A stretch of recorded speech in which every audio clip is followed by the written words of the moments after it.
नमस्कार सभी साथियों को मैं अजय एक बार फिर से वेलकम करता हूं अजय सर मैथ्स पे। आज हम देख रहे हैं कि एसएससी सीजीएल की सबसे powerful post income tax inspector के लिए हमें क्या करना है, उसके लिए क्या करना पड़ेगा, कितने एग्जाम पास करने पड़ेंगे, क्या चीजें आपको करनी पड़ेंगी जिससे कि आपको वो वाली पोस्ट मिल जाए।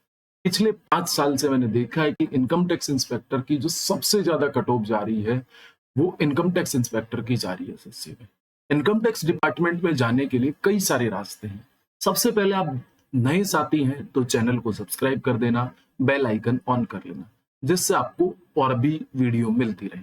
तो प्यारे साथियों, सबसे पहले आपके पास में इनकम टैक्स आप देख रहे होंगे, ये मोटे मोटे नोटों की गड्डी 2000 का नोट वैसे बंद हो चुका है, लेकिन आप लोगों को यहाँ पे दिख रही होगी 2000 के नोटों की गड्डी। तो मेरे प्यारे साथियों, इससे आप समझ सकते हो कि इनकम टैक्स इंस्पेक्टर की पोस्ट कितनी पावरफुल है। मतलब जब रेड मारती है, अब इनकम टैक्स इंस्पेक्टर दो तरीके से काम करता है। एक तो जो आईटीआर फिलिंग करते हैं जो अपने इंडिया में, उसके ऊपर वर्क करता है, और एक रेड के ऊपर वर्क करते हैं। दो वर्क प्रोफाइल होती है। तो यहाँ पे आपके पास में इसके बारे में हम बात कर रहे हैं।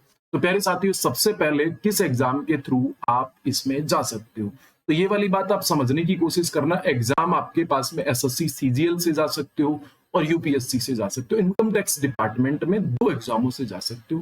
ठीक है, इनकम टैक्स डिपार्टमेंट और इनकम टैक्स इंस्पेक्टर अलग अलग बात है, ठीक है ना। तो आपके पास में इसकी पावर क्या रहेगी, एलिजिबिलिटी क्या रहेगी, वर्क प्रोफाइल क्या है, ट्रेनिंग क्या है। ट्रेनिंग 10-12 दिन की होती है इसमें, तो आपको बहुत ज्यादा मेहनत नहीं करनी। सैलरी क्या है, ये सारी बातें मैं डिस्कशन करूंगा। तो मेरे प्यारे साथियों, एक बार सेशन को शेयर कर दीजिए जिससे कि बाकी के लोगों को भी पता चल जाए। मतलब इस पोस्ट में इतना पावर होता है कि एक आइडेंटिटी कार्ड होता है, भारत सरकार लिखा हुआ, उसमें इनकम टैक्स इंस्पेक्टर अगर लिखा हुआ मिल जाए तो उसका रोल ही अलग है। मतलब टोल से निकलो, कहीं से निकलो, किसी होटल में जाओ, इनकम टैक्स इंस्पेक्टर, मतलब इतनी रिस्पेक्ट होती है। मतलब इतना सोशल स्टेटस है इस वर्क का। मतलब इनकम टैक्स इंस्पेक्टर बनने के बाद में आप देखोगे कि आपका एकदम बदल गए दिन। तो यहाँ पे इसके लिए आपको क्या करना पड़ेगा, तो सबसे पहले दो डिपार्टमेंट से जा सकते हैं, एसएससी सीजीएल से और यूपीएससी से। यूपीएससी में आपको बहुत मेहनत करनी पड़ती है, इसमें कमिश्नर वगैरह की पोस्ट आपको मिलती है। मतलब यूपीएससी से जस्ट नीचे की पोस्ट आपके पास में आती है इनकम टैक्स इंस्पेक्टर। उसके बाद की पोस्ट जब प्रमोशन हो जाओगे तो यूपीएससी में प्रमोट हो जाओगे आप लोग। तो यहाँ पे आपके पास में एसएससी सीजीएल में 4 पेपर, मतलब 4 स्टेज पास करने पड़ेंगे आप लोगों को। सबसे पहले प्री एग्जाम। प्री एग्जाम में आपके पास में 200 क्वेश्चन होते हैं।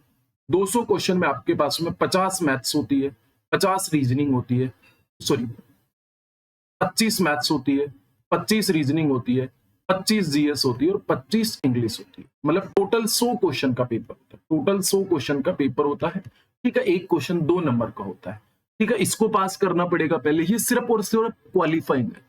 उसके बाद में आपके पास में आता है मेंस एग्जाम। मेंस एग्जाम में आपको क्या करना पड़ता है, सेम यही सिलेबस होता है। पेपर मेंस में 2 होते हैं आपके पास में, एक मैथ्स और रीजनिंग का होता है।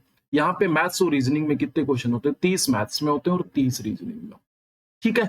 उसके बाद में आपके पास में इंग्लिश और जीएस का होता है, 45 और 25 होते हैं। टोटल आपके पास में 70 क्वेश्चन होते हैं। 3 नंबर का एक क्वेश्चन होता है, 210 नंबर, और आपके पास में 60 इंटू 3 180, मतलब 390 में से यहाँ से आपके पास में मेरिट बने।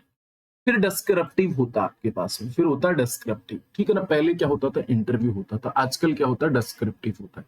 तो आप लोग क्या करोगे, पहले इंटरव्यू हुआ करता था एसएससी में 2022 के पहले। तो 2022 के बाद में सिलेबस चेंज हुआ इसका कि भाई इंटरव्यू सी ग्रुप की पोस्ट है, सी ग्रुप की पोस्ट में आप इंटरव्यू क्यों करवा रहे हो। तो इससे क्या लेने लगे, डिस्क्रिप्टिव पेपर लेने लगे कि आपको निबंध उबंध लिखाने लग गए कि आप लिख सकते हो कि नहीं लिख सकते हो, कौन सी भाषा में लिख सकते हो आप लोग। तो वो सारी चीजें होगी। चौथी चीज आपके पास में डॉक्यूमेंट्स वेरिफिकेशन होता है। ये सारा क्राइटेरिया पास करने के बाद में, अब आप बोलोगे सर इसमें टाइपिंग होगी क्या, नहीं, इनकम टैक्स इंस्पेक्टर के लिए कोई टाइपिंग नहीं है। टीए के लिए, टैक्स असिस्टेंट के लिए टाइपिंग है, ना इसमें फिजिकल है ना इसमें मेडिकल है। तो आप लोग इसमें एग्जाम दे सकते हो, सिर्फ और सिर्फ ये स्टेज आपको पार करने पड़ेंगे, प्री मेंस डिस्क्रिप्टिव पेपर और डॉक्यूमेंट्स वेरिफिकेशन। चलो प्यारे साथियों, आगे चल लेते हैं। तो यहाँ पे आपके पास में पावर तो बहुत होती है, आपको मैंने बताया। आपके पास में मनी भी बहुत होती है। मनी दो तरीके से होती है, एक तरीका आपके सैलरी के फॉर्मेट में लेते हो, एक ऊपर की कमाई भी आप लोग ले लेते हो। तो सोशल स्टेटस तो है, आप जाओगे एक आइडेंटिटी कार्ड दिखाओगे, खतरनाक, मतलब खतरनाक रूला बनता, मजा आ जाता है एकदम कि यार इनकम टैक्स इंस्पेक्टर नमस्ते नमस्ते सर, सब राम राम करते हैं। देखो, उगता हुआ सूरज होता है इनकम टैक्स इंस्पेक्टर, झुकते हुए सूरज को तो बिहार वाले ही प्रणाम करते हैं हमारे, उन्हीं को नमस्कार है। तो यहाँ पे इनकम टैक्स इंस्पेक्टर आपके पास में किस तरीके से चीजें काम करता है, क्या नहीं करता है, तो आपके पास में रेट डालता है और दूसरा आपके पास में फिलिंग, आईटीआर फिलिंग करते हैं, उसके ऊपर काम करते हैं। 2 वर्क प्रोफाइल होती है। तो आपके पास में देखना इसकी सैलरी क्या होती है। 2023 के अनुसार पे लेवल 7th के अनुसार 44,900 से 1,42,900 रुपए होती है। ठीक है ना। बेसिक पे इसका 44,900 है, 44,900 है। ए ग्रेड आपके पास में 4600 है। ग्रुप सी की ये पोस्ट होती है, ग्रुप सी की ये पोस्ट होती है। तो यहाँ पे आपके पास में देखो, यहाँ पे एक्स सिटी, वाई सिटी और जेड सिटी, सिटी के हिसाब से अलाउंस होता है। तो आपके पास में बेसिक पे सबका सेम ही रहता है। लेकिन अगर आप एक्स सिटी मतलब बहुत महंगी सिटी में काम कर रहे हो आप लोग, तो 10,000 HRA हाउस रेंट अलाउंस 10,776 रुपए।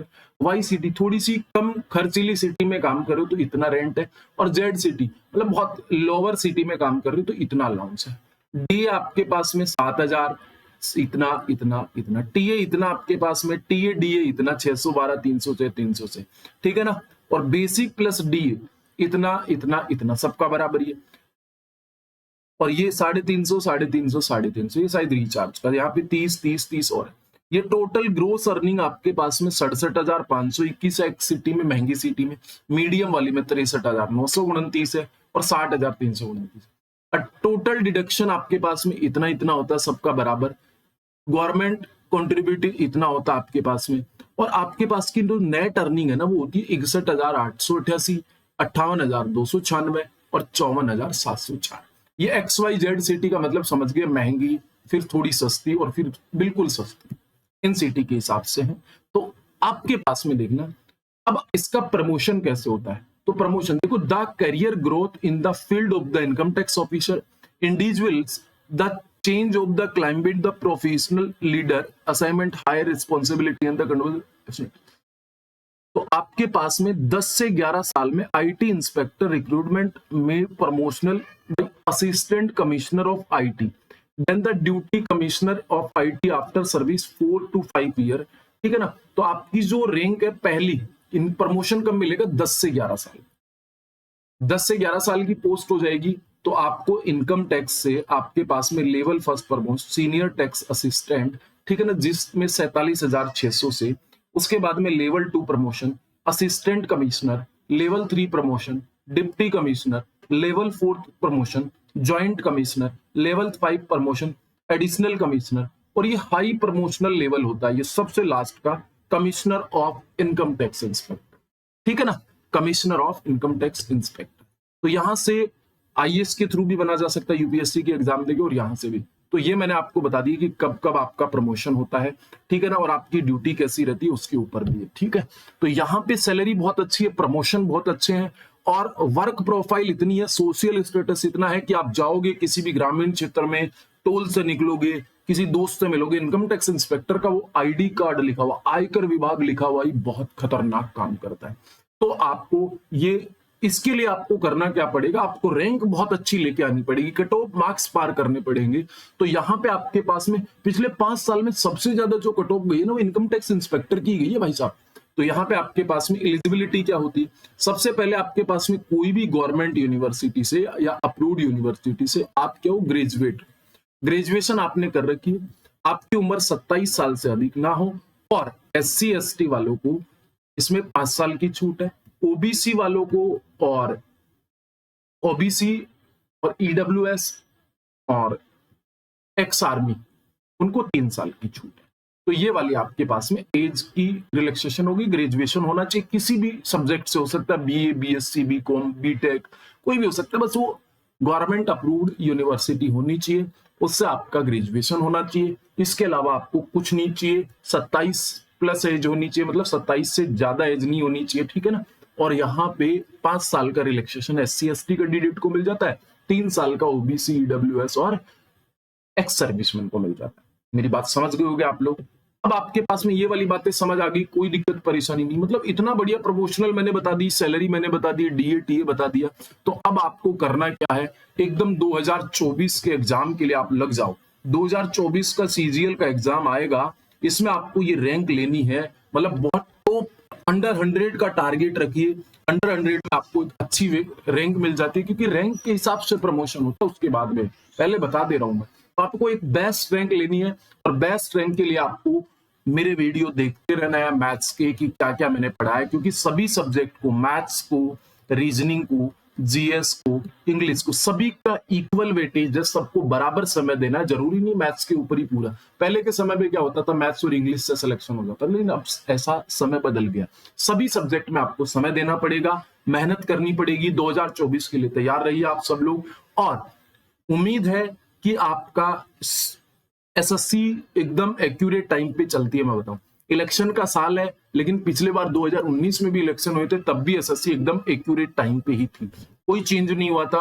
तो मेरे को इस बार भी नहीं लगता कि एक्यूरेट मतलब कोई चेंजेज होंगे।